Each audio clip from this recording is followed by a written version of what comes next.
Okay, good morning, everybody. Thank you for being here. My name is Campbell Brown, and I'm co-founder and editor-in-chief of the 74, which is a nonprofit news site covering education. We're thrilled to be hosting this conversation about education in the 2016 campaign. Why hasn't it been much more a part of the conversation? I have a great panel here. Let me give a brief introduction of the panel, and then we're going to ask you a couple of questions to do on the polling thing that they explained earlier, so we can maybe use that as a starting off point. First with me is Roland Martin, and let me put my glasses on here. Martin is the host and managing editor of TV One's News One Now. It's the first daily morning news program in history that focuses on news and analysis of politics, entertainment, sports, and culture from explicitly an African-American perspective. News One Now is weekdays on TV One at 7 a.m. And Roland and I are old friends from my CNN days and your CNN days back a while ago. Jonathan Alter is an award... I'm also a Texas A&M Aggie. Oh, there you go.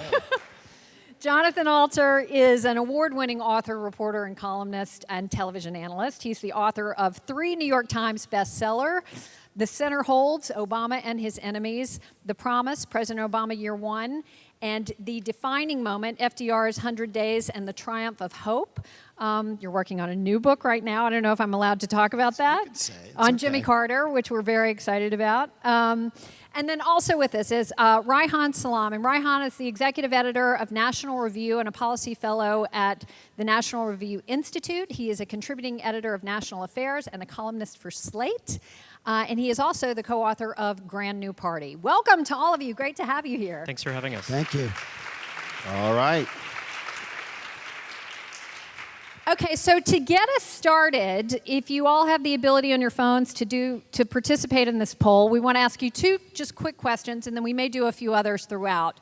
But why don't you tell us, given the remaining candidates in this race, Republican or Democrat, who you are planning to vote for right now?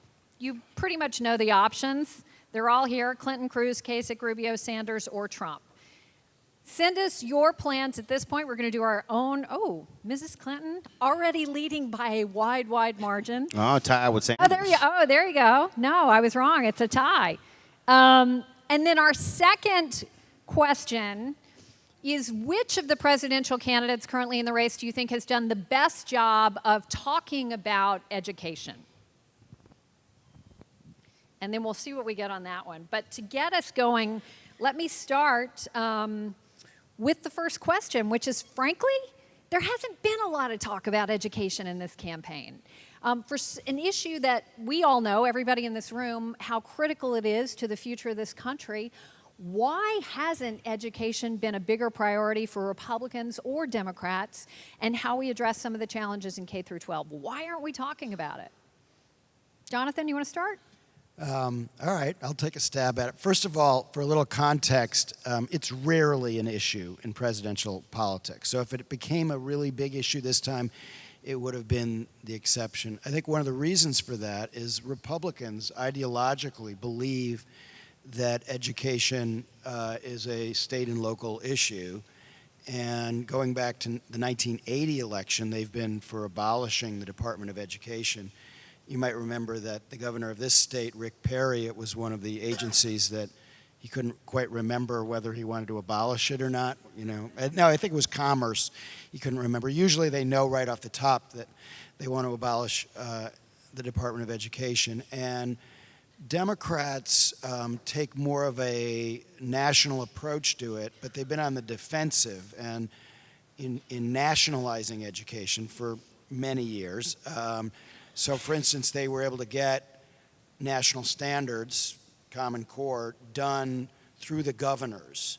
And they had to pretend that national standards was really, even that was a statewide issue that it did through the National Governors Association. My point is, no candidate for president has really had a strong incentive to nationalize the issue, but that puts them all in a kind of a hypocritical position. So Donald Trump said the other night in a debate, we're 28th in the world and in these tests, it's terrible, and yet we spend more than any other country per pupil. But by the way, I hate Common Core, I hate Common Core, I hate Common Core, and all education should be local, which all the Republicans are saying. So which is it? Is it a national problem that we need to compete more on, or should we let Mississippi be free to fail and other states be free to fail? And I don't think the Republican Party has made up its mind on that. Therefore, they don't really want to talk about it. And Democrats don't want to talk about it because they're terribly divided right now on education. Roland? Because actually, as Americans, we lie to ourselves. The reality is we love to say education matters, but we don't actually mean it. And because, look, I've run 3 black newspapers. The worst selling cover story I've had at every single newspaper was when education was on the cover. So we say, oh, it matters, it matters, it matters, Yeah. but then when it's time to challenge the candidates, we don't do it. Also, let's also be honest. The reason public education is not going to have a real conversation because most of the people who are moderators in these debates, their kids don't go to public schools. So it's a little hard to make it a priority in a debate or a town hall when the folks are asking the questions. Frankly, that's not their particular issue. And so when you watch these, you have had presidents. You had President George W. Bush. You had Bill Clinton. They both talked about wanting to be the education president.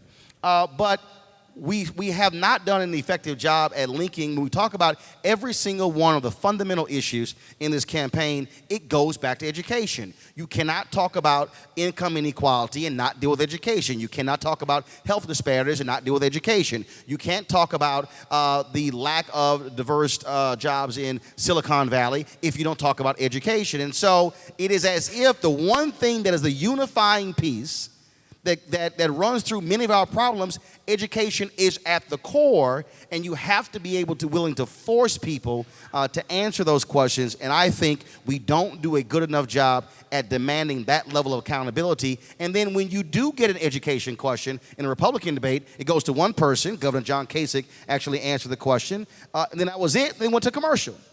And so you sort of have this battle, and then for Democrats don't really want to have a hardcore conversation about education because you saw it the other night, because now you get into teachers' unions. Now you get into in terms of, well, where do they stand on it as opposed to parents? And so you have this battle that's going on.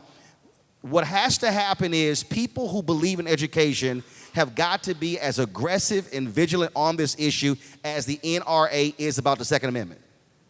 And so part of the problem is progressives and others who believe in education, they're not single issue voters. What they do, they say, well, I believe in this and this and this and this. No, the reason the NRA is the most powerful lobbying group because they only give a damn about one thing: guns. You can be black, Hispanic, gay, straight.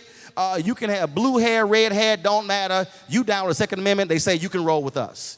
People who fight for education, it's one of the issues. It's not the central issue. So a couple of points, Reihan. Does this need to be candidate-driven, the conversation? I mean, this point was made.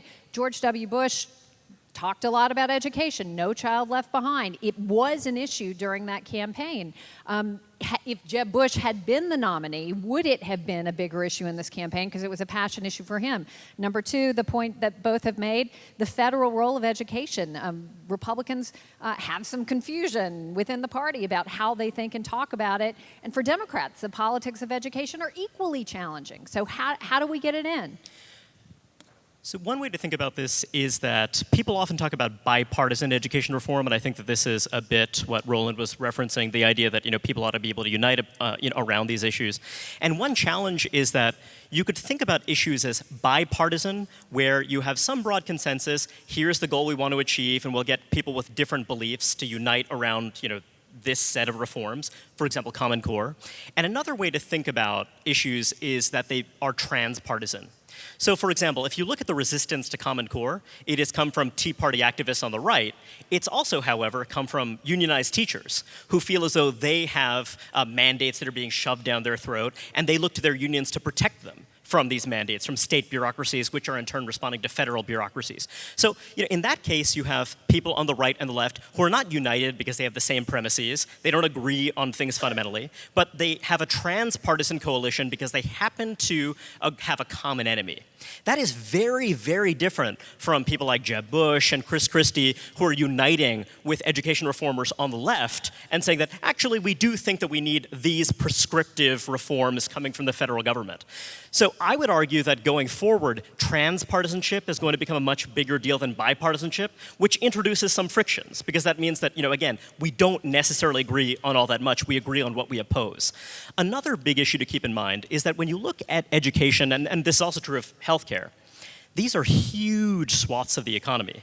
They also generate a huge amount of employment. So when you think about education, making our education dollars more effective, when you think about all these things, it sounds a lot like industry. It sounds like in the manufacturing sector, if you're a private enterprise, you want that industry to transform money coming in the door as efficiently as possible into good outcomes. But if you also care about the employment piece of it, that's a problem, right? If you look at education reformers, they emphasize that they want innovation, they want change, they want new institutions. Some people will even say, we want to break stuff, we want to embrace this kind of Silicon Valley-like spirit. Now, that is very compelling to a lot of people. It's not very compelling to working class and middle class people who crave stability, for whom, if you're looking at the hospital that's doing most of its business with Medicare, if you're looking at the local public school, the fact that they don't change all that much is exactly what's attractive about those parts of the economy. Now, I happen to think that you do need a lot more education. You need a lot more innovation in these spaces. But that's a huge gap in perception. And that's why in California, for example, way back a decade ago when Arnold Schwarzenegger was fighting for ending teacher tenure and various other reforms, there was a huge backlash from lots of middle-class people who didn't have those public sector jobs, but who felt like, well, wait a second. It sounds like you're trying to make this sector of the economy that's been shielded from a lot of these changes a lot more like these sectors of the economy that are creating so much anxiety. So in a way, the fact that politicians are not really addressing this stuff is because actually the issues are really hard and very frightening and very politically fraught. So just one other thing, it helps to, in the same way Common Core is now, unifying the far left and the far right, it helps to have other boogeymen. And one of the biggest, No Child Left Behind, is off the table because, ESSA just passed. So one of the reasons there's less discussion of the campaign right now is we've just had major legislation, and so some of it is a little bit settled, and some other dimensions are things that I don't think the candidates really want to talk about very much. So Hillary Clinton, for instance, when she's asked about education, she usually goes immediately to her pre-K ideas, and she wants, expanded Head Start, most kids in pre-K by 2026, within 10 years. And it's only when she's pressured, as she was the other night in the debate, that she wants to address these education reform issues. Because just clarify what was asked at the debate the other night. She was asked whether she thought that there was enough accountability for poor performance by teachers. And she kind of dodged the question. So her history on this is instructive. When she was First Lady of Arkansas, she was a strong education reformer. She helped implement statewide tests for teachers in Arkansas in the early 1980s. But now she's gotten the support of the American Federation of Teachers, and she has moved over to the other side of the debate, but she doesn't want to lose the Democrats for Education Reform crowd. So she's sort of straddling on the issue, doesn't really want to talk about it very much, was pressured, and I'd be interested to hear you on this, to say some critical things about charter schools, which I think she probably would have preferred to have straddled if she could have answered that again. How did she answer the question when you asked her about charter schools? Well, to folks who don't know, we had I moderated a town hall with Clinton in South Carolina, and I specifically asked her about charter schools and also vouchers. because at TV1 we had a 1-hour special dealing with the New Orleans charter system, and we conducted a poll where nearly 80% of black parents supported vouchers and supported charter schools. And so in answering the question, she said that, well, first off, she said that a lot of these charter schools, they don't take the worst of the worst. They really take some of the better students. She also talked about performance. And she danced on it because, yes, she was a huge advocate of charter schools. And she was sort of trying to have it both ways, and talked about, well, the charter schools should be a supplement to traditional schools and not a replacement, when the fact of the matter is that's also part of the problem. Nearly all charter schools are public charter schools. They are public schools. But it's okay, because this Sunday there's a presidential town hall that CNN and TV1 will be partnering on, and so her and Sanders will get the question again, because I'll be asking it. And now, Sanders is more for charters? Be sure and tune in. Well, now Sanders is now going more pro-charter now. Sanders is interesting because a few weeks ago, he talked about his opposition to charter schools, and then when I talked to him 2 weeks ago on the Tom Joyner Morning Show, he said that he was in support of charter schools as long as they were not private. And so we'll see what he says this Sunday too. See, I think that both of them would just rather not talk about it in answer to your very first question. Well, they're going to talk about it on Sunday. Because it's so divisive within the Democratic Party that those two candidates don't want to talk about it. Whereas on the Republican side, charters are very popular. Well, but it's divisive politically. The problem is that where the people are, the politicians are in a different place. And so you have 80% of black parents saying, we're down with charters, we're down with vouchers, because all they care about is whether or not their kid is getting educated. The problem comes in is when you have, and understand the political game. To Reihan's point, look, this is what's important. This is critically important. When you attack teachers, do understand, as to what you said, that has been the gateway for blacks in the middle class. And so I literally sat in a room with all white funders and they said, y'all might want to chill out with the language because you're pissing black folks off when you say that. Because you have to be sensitive to the fact that when you attack teachers that way, what happens is somebody African American said, wait a minute, that's my mama, and that's my uncle, and that's my daddy. You have to focus on those who are not doing well. This is the way I phrase it. I don't want anybody in a classroom who is not doing well. Just like I don't want anybody in journalism who is not up to a standard. I don't promote sorry. And if you're sorry, get the hell out. Now, here's what's interesting. When you stand in front of the teachers, they will raise their hand and say, I'm down with throwing sorry out too. But the problem is leadership then says, wait a minute, those are dudes walking out the door. And so what Democrats should do, and Republicans, they should align their discussions along the side of parents and outcomes, and that is what works. The problem with people in the ed reform movement, they don't want to criticize bad charters.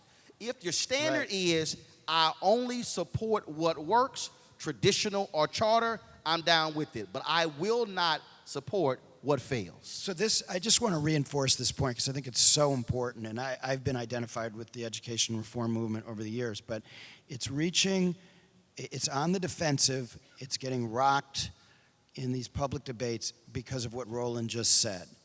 What's good for the goose is good for the gander. If you want to close poorly performing district schools, you have to move more aggressively to close poorly performing or mediocre charter schools. And that is not happening fast enough in the education reform movement. It's happening big time in Texas, though. And it is hampering that movement. And if that changes more quickly, I think some of the bad publicity and bad circumstances that have afflicted the education reform movement over the last couple of years will ease, but only if there's accountability for charters. But on your other point, which I also thought was really central, the unions are in danger of having a real problem with African Americans if they continue to attack charter schools in principle the way they have been over the last few years. So they're, where ed reformers get in trouble attacking teachers for the reasons Roland described and because most people like teachers, unions are getting in trouble for this, full-throated attack on charters. And I think they're starting to recognize it, but they need to back off and distinguish more between highly performing charters, which are crushing the competition, and those charters that aren't working. Cam, I want to add this one thing. I've been, and to your point about that, and I was going to really go into this more in depth in about 3 months, but I have a team of folks, and we're launching this initiative called School Choice is the Black Choice. And what people don't, you have to understand this historically. One of the greatest books that really breaks down education is The Education of Blacks in the South, 1860 to 1935 by James D. Anderson. That book talks about the fact that the reason you have public education in the South because freed slaves were elected to legislatures, they put it in the Constitution, and even after the Great Compromise of 1877 when the troops were pulled out of the South, public education stayed in these southern states. A lot of folks look over that, but black folks, from the moment they were slaves and became freed slaves, said we want an education system that we know what works best for our kids. What has happened is when you have politicians who get largely limited resources to run for re-election, a lot of that comes from unions that forms the base of your support. But part of the problem, Campbell, when we talk about this, we talk about it in this sort of thing that's at 30,000 feet. We've traveled around the country, and we've gone to Tulsa, Atlanta, Nashville, and Memphis. And I've done with Mayor Kevin Johnson of Sacramento. And we put up on the screen the feeder pattern. And we put 2 high schools, 4 middle schools, and the 8 elementary schools. And what we've seen consistently in all 4 of those cities, 8 elementary schools, Fs. 4 middle schools, Fs. The 2 high schools, Fs. So the audience, all of a sudden, for the first time, stares at this graphic and goes, oh my God. From the moment our kids are walking into kindergarten, they are attending an F school to the moment they graduate. That's part of the issue here. We talk about education in sort of this thing that's sort of out there, but when you force somebody to say, no, this is the feeder school, the feeder system in your city, in these neighborhoods, then they go, I had never ever seen the linkage from high school all the way down to elementary school, and literally the room flips in a matter of 30 minutes when they see that stark graphic. So, I mean, based on everything the two of you have just said, it's very clear how tricky this is to thread the needle for any politician on the Democratic side. So let's talk about Republicans a little bit, and I think you could make the same case. Look at how they have talked about Common Core. You mentioned Chris Christie, Reihan, who did a complete flip-flop on his position of Common Core, as did Scott Walker, as did Bobby Jindal. The minute it became a political problem for them when they were governors, they were certainly embracing it.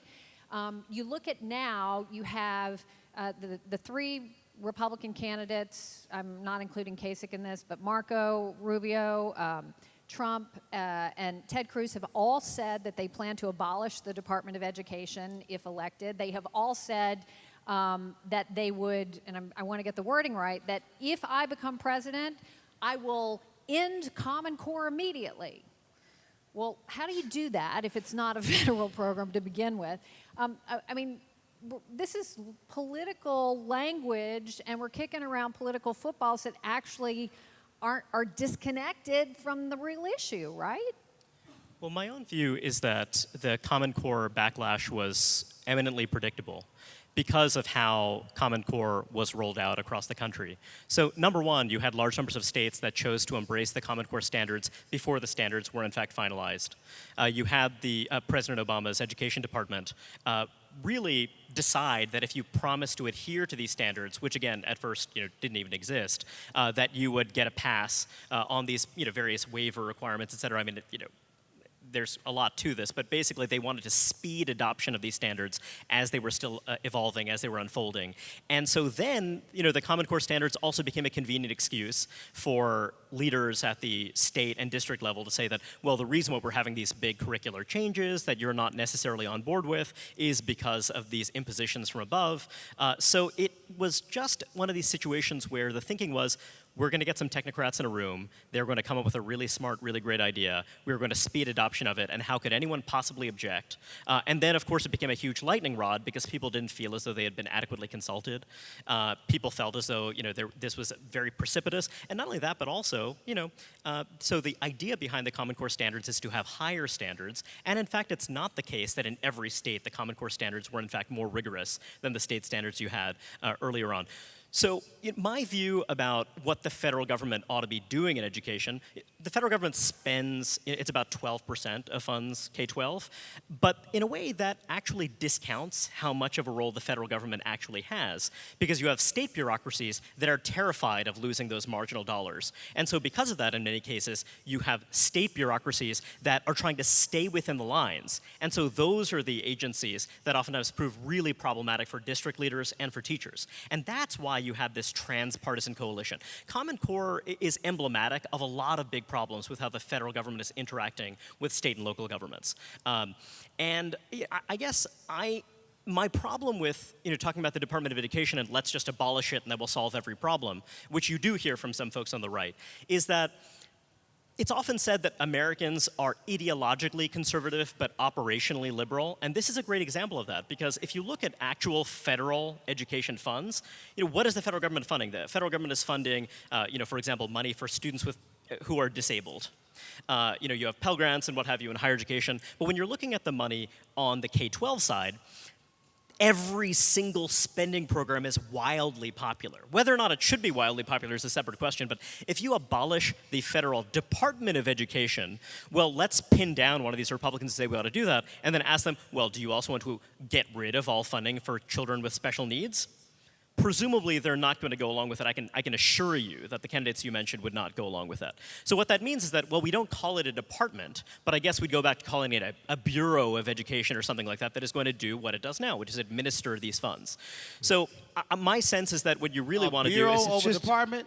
It's just a pathetic. Right. It's a pathetic talking but point. But there's more to it than that, however, which is that Roland, just give me people. one moment here. There is another idiotic. issue about what should the federal government do, what can the federal government do well, and you have some of these candidates, and I'd say Marco Rubio is an example of someone who's actually been pretty thoughtful about what the federal government ought to be doing, thinking about enforcing transparency, including transparency around how much districts actually spend, talking about basic research, talking about these things that the federal government can do better than states, but the active micromanaging, that's been a failure. So it might have been a failure, but I think it was a noble failure, and I know it's not very popular to defend Common Core nowadays, but I give Arne Duncan and Barack Obama very high marks for Race to the Top, and using that, first it was stimulus money and then other levers to get states, to incentivize them to lift their charter caps and to adopt Common Core. And yes, it was rough. It broke a lot of china. Change is hard. Unions started whining after many years of supporting national standards. I once asked Randy Weingarten, the head of the AFT, I said, how much money do you think you and Al Shanker, who was one of her predecessors, legendary union leader, spent over the last 40 years on those ads they take out every Sunday in the New York Times Sunday Week in Review section? How much, those ads are expensive. I said, how much money do you think you spent advertising on behalf of national standards over the last 40 or 50 years? Millions of dollars. They were among the biggest supporters of national standards. And then once, some poorly implemented Common Core standards came down, but a lot of them were well implemented, and the standards themselves are entirely unobjectionable for those of you who've read the actual standards. Their membership started whining about it because change is hard, and they flip-flopped on the issue, and suddenly they're joining with the Tea Party in opposing Common Core, and it becomes, de rigueur to oppose Common Core, mostly because the unions flip-flopped. History will not look kindly on that, but the bottom line is that what's happened is it's too late. So now under ESSA, the states are going to have to design Common Core standards which will be very similar to what Common Core was. And the process of developing, finally, some real standards to help us pull ourselves up internationally is underway and can't be stopped for all of the idiotic political, grandstanding that's going on and this the reason issue. I'm so angry on the Republican side when it comes to Common Core is because one of the reasons you had a national standard, because you had companies in America who were saying, look, we are trying to recruit people and hire people from all across the country, and then they're getting a kid from Mississippi, from Alabama, from Texas, from Rhode Island, from Connecticut, from D.C., and they're saying, wait a minute, we are seeing the results of all of these sort of different education systems. Right. And so when we play this cute game of leave it up to the states, we know that there are some states that are absolutely horrible. And look, you're absolutely right. You have to have folks who are asking the questions when they say, I'm going to abolish the Department of Education. Respond by saying, okay, Louisiana, they're broke as hell. They get billions of dollars from the Department of Education. Tell me, how are they going to replace that existing money if you demolish the department? What about South Carolina, Mississippi? It's the game that we allow them to play because, let's just be honest, we've got some ill-informed media folks who are asking questions. The cute game is actually people who are claiming on the one hand that these are Reihan, not national okay. standards that are going to be imposed on everyone, and the people who, through the other half of their mouth, are claiming that no, in fact, these are national standards that are going to be imposed on anyone that are going to be uniform. You can't say both things at once. So the fact that you had large numbers of quote-unquote ignorant people react negatively to the Common Core standards who believed that this was something like a national curriculum is the product of the fact that people were overpromising. And they were overpromising in ways that were wildly misleading. In fact, the way the Common Core standards were supposed to discipline people was by shaming them. But of course, you already had that factor at work. If you're looking at the NAEP, NAEP is carefully designed to see to it that results across different states are in fact comparable. It does a great job of that. You didn't need the Common Core standards to ensure that that's true. So again, the problem is that the advocates of Common Core standards were totally confused about the kind of message they were propagating. Either this is totally voluntary and totally harmless, or in fact these are uniform national standards. It's either one or the other. That's because and it was guess a what? Trojan Some people horse. object to it. It was a Trojan horse. I mean, the advocates knew exactly what they were doing, which was that.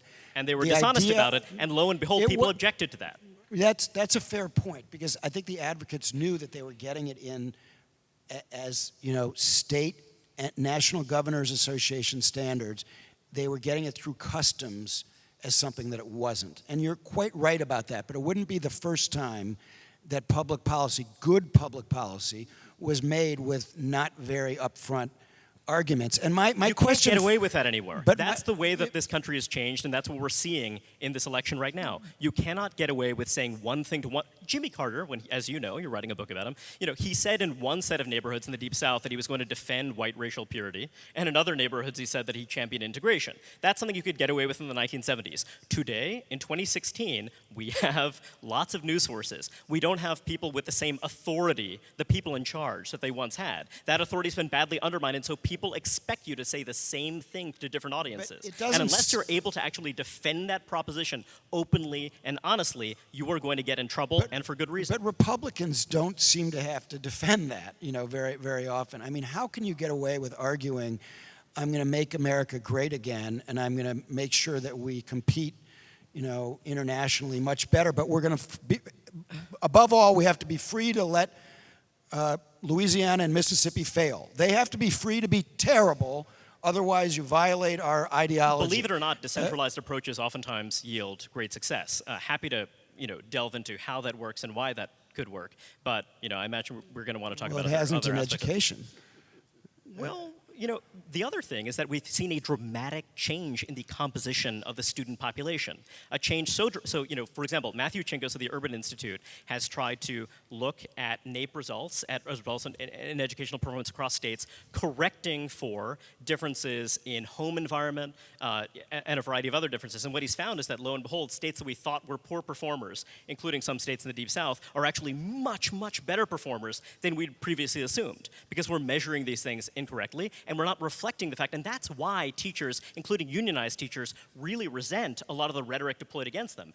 They have a student population that has changed so dramatically, and they are being held accountable for those changes, and that's simply unfair. The truth is that our schools, holding water, treading water, we ought to be doing much better than that. But given the dramatic changes in families, given the level of poverty a lot of these kids are dealing with, these are changes that you need to take into account. And when you do that, again, when you correct for these things, it looks like some of the states that are failing are actually doing an extraordinary job. They need to do better, but that's something we need to keep in mind. So let me take it.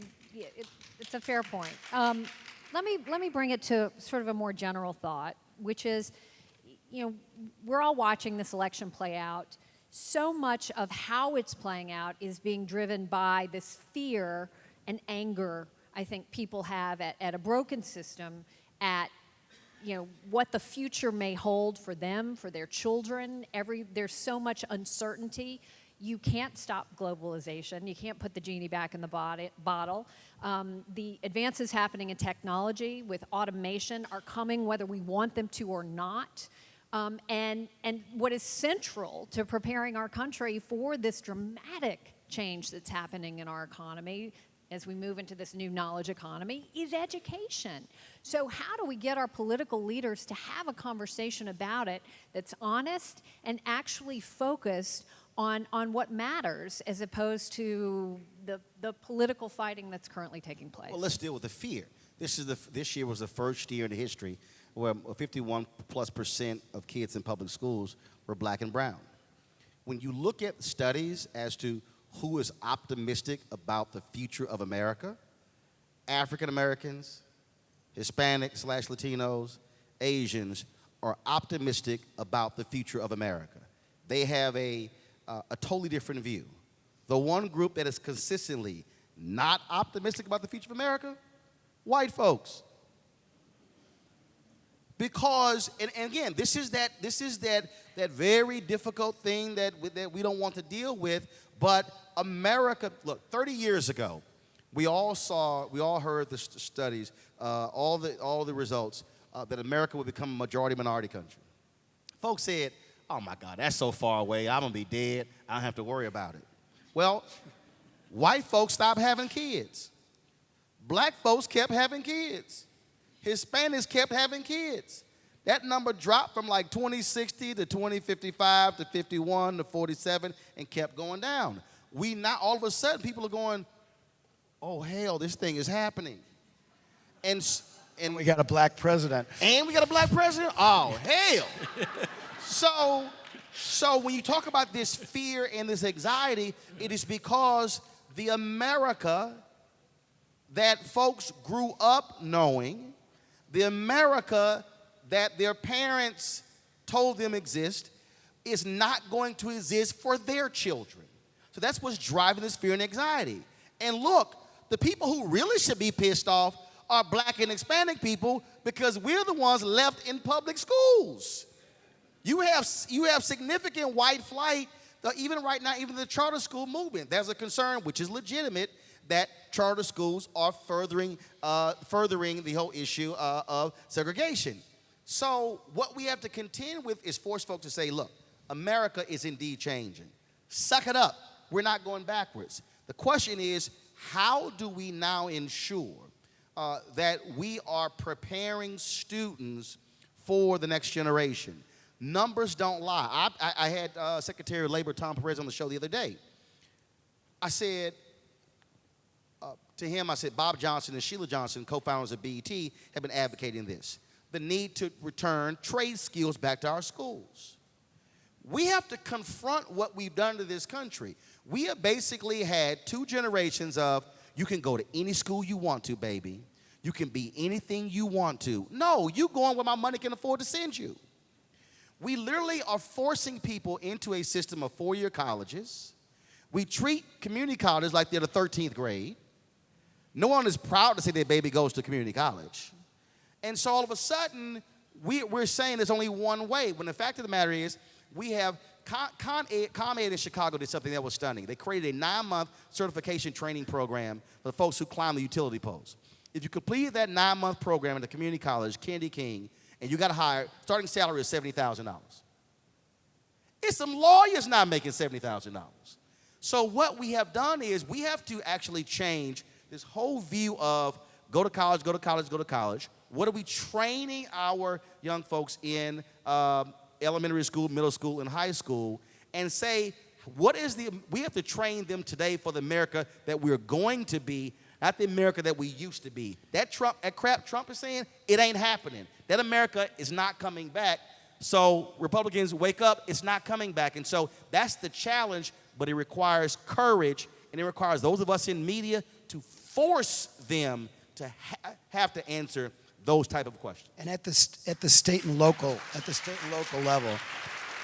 So just to pick up on something that you were describing, Chicago, and Rahm Emanuel's not very popular right now, especially with the unions in Chicago, but he did a great job in blowing up the community college system in Chicago and realigning it with employers who needed a trained workforce. Right. So that example that you just described is only one of 25 similar projects going on in Chicago to align their community college system, which, by the way, has been a huge focus of the Obama administration, because I think people who really look at this problem understand that community college is our route to the middle class. And it is. I mean, it is centrally important in restoring the middle class and giving people a route out of poverty. I don't think we're telling everybody that they have to go to a four-year college. The problem is very few are completing community college, and many of those community colleges have a 5-year graduation rate for a 2-year program that's in the 20s. Sometimes it's as low as 15% graduating. So what we need in the press to force the politicians to deal with is, why are graduation rates so pathetic? Not just high school graduation rates, but community college graduation rates. What are the causes of that? And there has not been nearly enough focus on this. And this is why I think we have to have a real national debate and force the politicians to have a debate on things like guidance. You know, you have high schools where you have one guidance counselor for 500 kids. You have community colleges where you have one guidance counselor for 2,000 kids. No wonder they're dropping out. No wonder they're slipping between the cracks, because there's nobody there to help them. So these are the kinds of on-the-ground issues that relate to things like graduation rates that don't seem to get elevated into the national debate, where people just use their talking points, to actually prevent real conversation. Reihan, do you want to jump in? Well, if you're looking at some of the more successful community college programs in New York City, where I'm from, the CUNY ASAP system has been quite successful. But basically, to understand why, it involves a huge amount of hand-holding. It is extremely labor-intensive.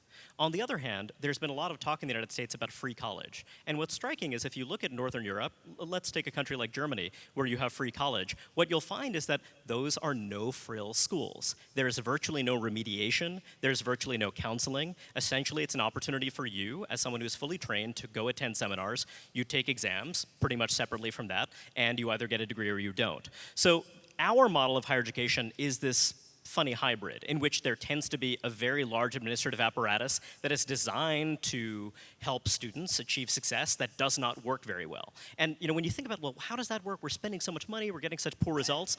It seems like such a mystery. It's not a mystery when you go back and consider that, wait a second, either we think of education as a service that is designed to achieve some objective, or we think of it as a jobs program. And as a jobs program where you have some institution of higher education in pretty much every single congressional district in America, just as you have a hospital in every congressional district in America. And when you're thinking about it from those two different ends, it's very hard to reconcile. So when you talk about global economic integration, these automation, these other tendencies, there's a kind of ironic effect of it, which is that if you see these broad changes representing big challenges for middle income, college-educated workers, it might also represent a huge opportunity in terms of raising average teacher quality.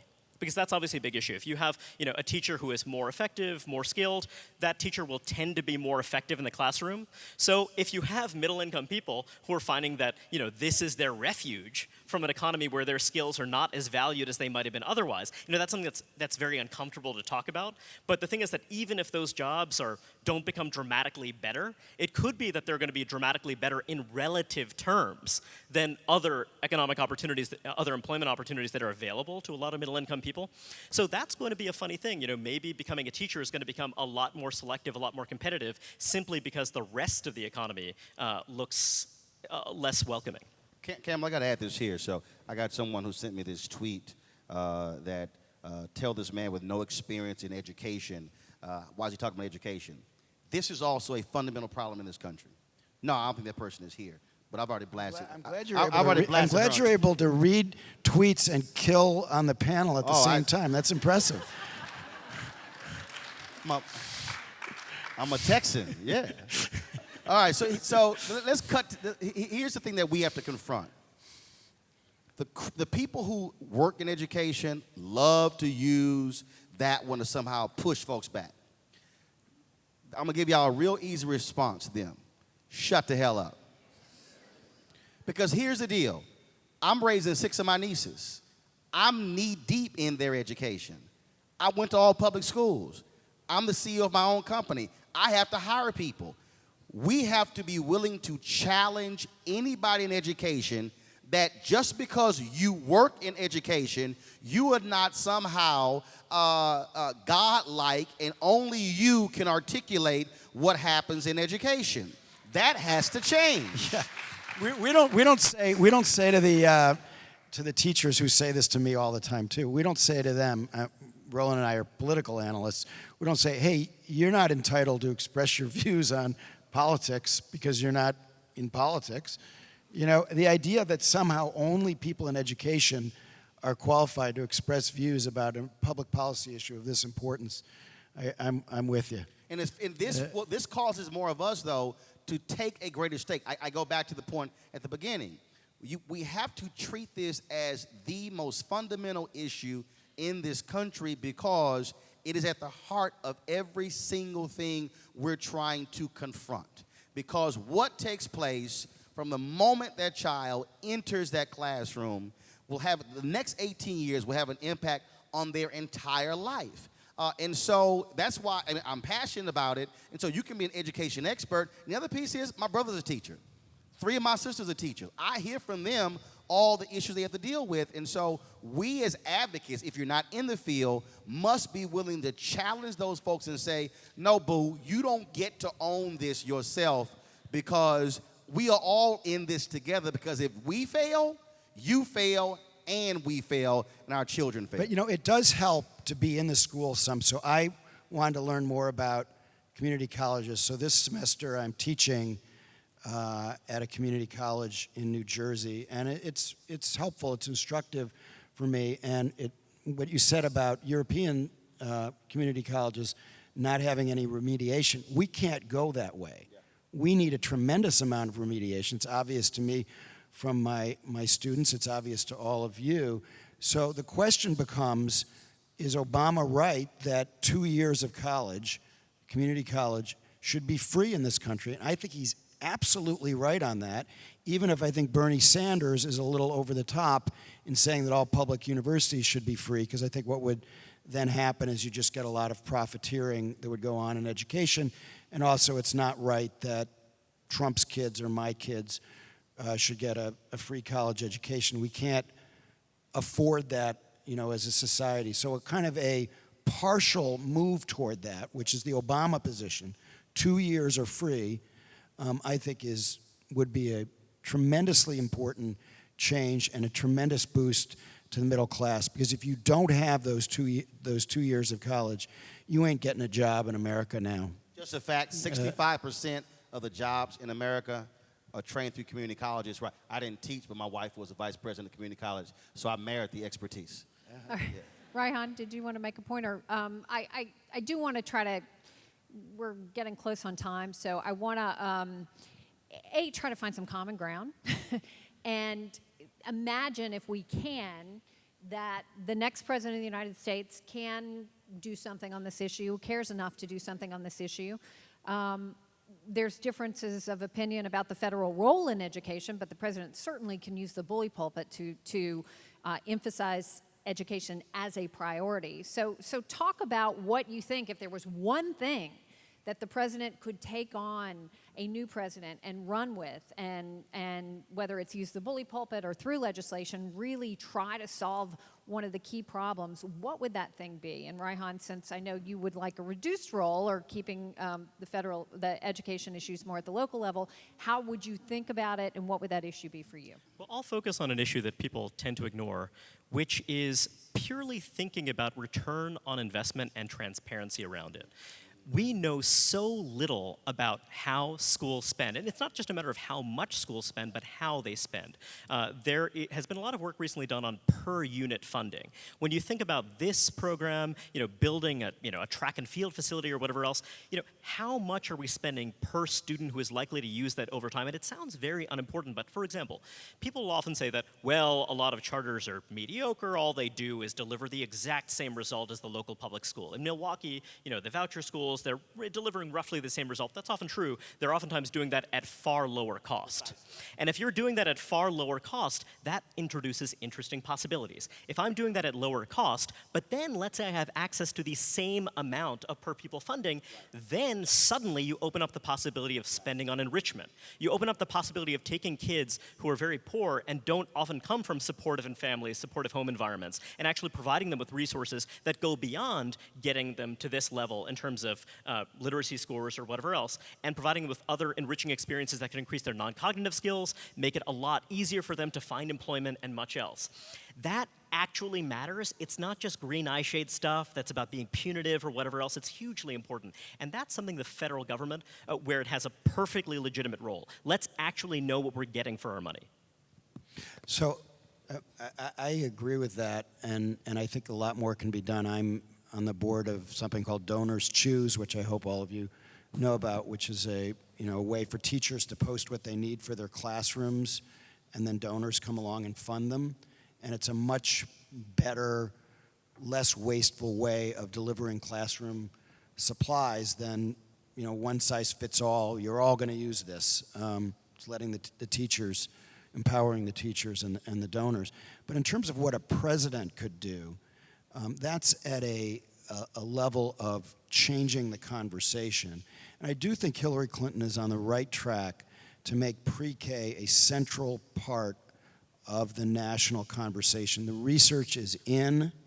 We know how important it is, and we just do, as a nation, set a goal, as she has, to move the whole system to pre-K. And even though the president can't do that by fiat or through the Department of Education, and now with the new law, they can't even use leverage from the Department of Education. The new president can use the bully pulpit to really champion pre-K at every opportunity, travel the country championing pre-K and 2 free years of college, and we'll be ahead of the game. If there was one thing I would want the next president to do, is have a laser-like focus on saying we are going to replicate success. If you go into a school system and you say this school used to be a massive failure, but then it was turned around and became a successful school, the first question is how? How did it happen? What was the leadership? What was the plan? What was the focus? What were the resources? How did they go from being terrible to good to great?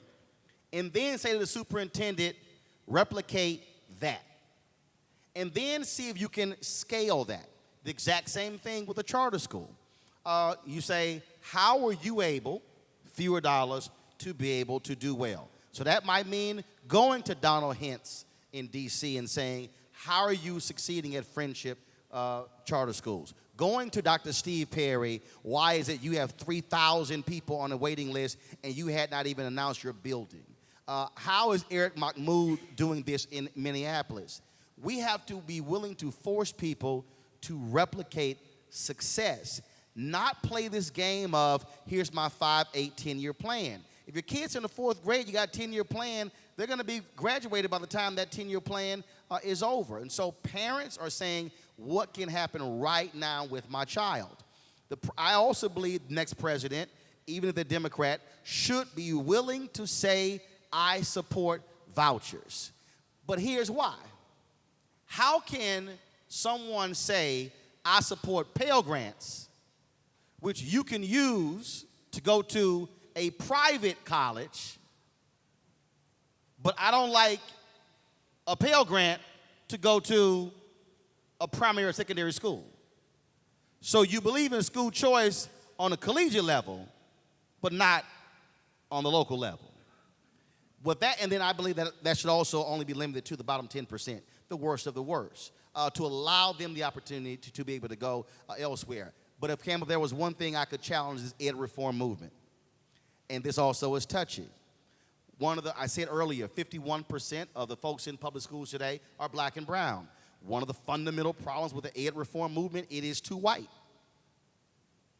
Black folks and Latinos trust those who they know to present a message. You have to be able to have diverse folks at the table to say, your perspective on education is different from mine. And so the only way we're going to get these parents to come along if they're hearing from people who say, oh, you understand my experience. This can't be a situation, again, I go back to James D. Anderson's book, The Education of Blacks in the South. When white missionaries came down from the North after slavery ended, they said, oh, we're going down to help all of these freed slaves because many of them were illiterate. They got to the South and realized more than 500 schools were already set up. And the free slaves said, no, y'all can come help us, but we're not asking you to somehow be over this. I'm making this point because it is critical. You have to understand language. You have to understand history. So if you're trying to make an argument about teachers, be sensitive, pathway to the black middle class. If you're talking about how to educate a child, you have different learning standards. There's different learning ways. If the ed reform movement wants to be serious about this, they have to look at themselves and say, who are the people leading it? Who are the people in the room? And if it's not diverse, you're not going to be able to get the very people who are likely to support your measures because they're going to say, there's nobody in your movement who looks like me. We just got about 3 minutes left. I just want to give you a chance to make final thoughts here, or is there a way to lower the temperature on some of the debate that's going on in this search for common ground, or certainly not in a political year, Campbell? Forget about that. Maybe we can try after November. But is that possible? And what is the path forward? So I am really on that point right now in a big way. I think the polarization in the debate has been very destructive. And I'm reminded of something that President-elect Obama said to Arne Duncan when he went in to meet with him at the time he was named Secretary of Education. And the president said, look, I just have 2 points. The first one is do what's right for kids, not for adult interest groups. And that sounds really obvious, like a mom and apple pie, do what's right for kids.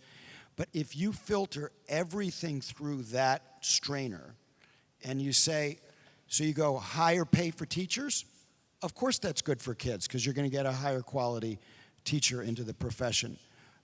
Lock solid, last in, first out rules at the state level. How does that help kids? If a teacher of the year is laid off for no other reason than that she is young and new, that doesn't help kids. So you can look through every public policy question through that lens. Is it good for kids or for adult interest groups, whether it's unions, school boards, whoever it is?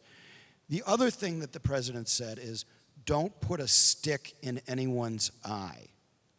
And that gets very hard in debates of this intensity. And I'm not sure that his people were successful a lot of the time in going along with that that advice, although I think Arnie Duncan tried more than he's given credit for. But we can move toward a situation where we don't, hate the other side, whichever side of this divide one is on, and we look for areas of common ground. Higher pay in exchange for more accountability, other grand bargains where you have win-win. So I'm reminded of in my town where it got very intense, as it does in many towns, and somebody got up and said, civility is overvalued. And, we need to hammer the school board for whatever the issues were. And my attitude was, wait, whatever the school board might be doing wrong, civility is overvalued is a terrible concept. And if we've got to start figuring out where there is common ground. And I think there's a lot more of it than we really realize. My view is almost exactly the opposite. I believe that I've detected in the education reform community writ large this belief, or you think back to the movie Waiting for Superman, for example. It's this idea that we basically know the answers, and there are these bad actors that are trying to stand in the way of what's best for kids. Whereas my view is that there's genuine diversity of ways to get good outcomes. There is so much heterogeneity in student populations. If you're looking at African American kids in Memphis versus African American kids in Dallas, they are different. Forget about that. Neighborhood to neighborhood, they're so different. And so for me, what's exciting about the idea of education reform, what's exciting about this is the promise that we might have diverse solutions for diverse students. And that means that in terms of lowering the temperature, my view is that, look, we can agree to disagree. There actually might wind up being different approaches. What we want is enough flexibility so that we can get school leaders who understand their communities, who are rooted in their communities, to actually identify those solutions. So there is a lot of talk about, what works. Let's create a national clearinghouse of what works. Well, it's about what works when and with whom. And that means that you need constant adaptation and change. A solution that worked, in 2015 might not work in 2016, so forth and so on. And that's why I tend to believe that you want a federal government that is investing resources in transparency, in defending, protecting the civil rights of students, and funding basic research, but not one that's excessively prescriptive. I do not want the heat turned down, Campbell. No, the heat has to be turned up. This is the only issue where I have stepped outside of my role as a journalist to be an advocate, because the stakes are too high. The folks in the room have to decide, is this your Selma? Is this that one issue that you place above any other, because it is going to determine the future of our country? Not the next election, this issue of education. We do have the capacity to change it, but we have to have foot soldiers who are willing to fight, even if it means going toe-to-toe with our so-called friends and allies. And as Dr. King said in his book, Chaos or Community, Where Do We Go From Here? He said there are going to be even white allies of ours who will disagree about our next steps. But what he said is we have to have the courage to actually do it. The question is, what are you prepared to do? See, we're not disagreeing. I think this is we're on a critical point, just in 30 seconds. Obviously, you need to maintain the passion. It needs to become the civil rights movement of the 21st century. No question about that. But that doesn't mean that you have to make the other side feel like they're the Bull Connors. You don't have to have a Bull Connor to have a civil rights new version of the civil rights movement. And the problem is that the polarization and the attacks on people's motives and the incivility is sapping energy from what we all agree is an urgent task. All right, I know we could go on for another hour. We have to end it there. I just want to say a big thank you to the Walton Family Foundation for hosting us today, and South by Southwest for bringing this event together, and to our wonderful panel. Thank you, guys. Thank you, everybody, for coming.